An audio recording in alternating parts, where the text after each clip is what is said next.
उड़ गइलू मैना हमरा पिंजरा के दूर हो। उड़ गइलू मैना हमरा पिंजरा के दूर हो। कुछ दिन बाद याद, कुछ दिन बाद याद करबू जरूर हो। कितना दिन सहबू दर्द होके मजबूर हो। उड़ गइलू मैना हमरा।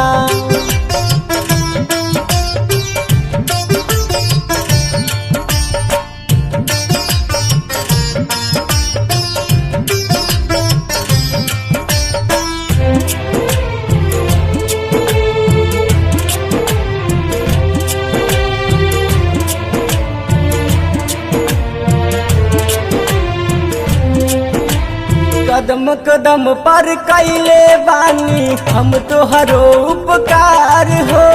जाए के देरी काहे नहीं सोचलू एको बार हो।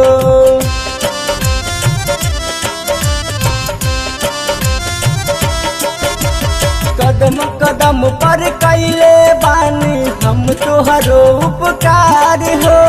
जाए के देरी काहे नहीं सोचलू एको बार हो। इहे ता तोहार नीक, इहे ता तोहार नीक लागल नलूर हो। उड़ गइलू मैना हमरा पिंजरा के दूर हो। उड़ गइलू मैना हमरा।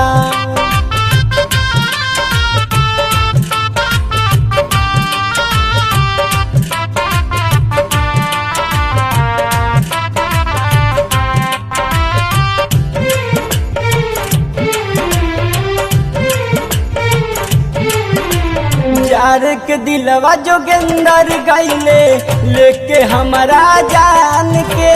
नइखे भरोसा पूरा करी है तू तोहरा अरमान के।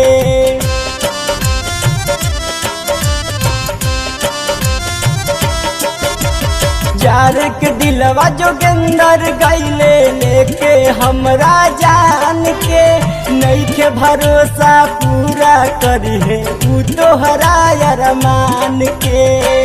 कहे ज्ञान रंजन हमका, कहे ज्ञान रंजन हमका कहीं कसूर हो।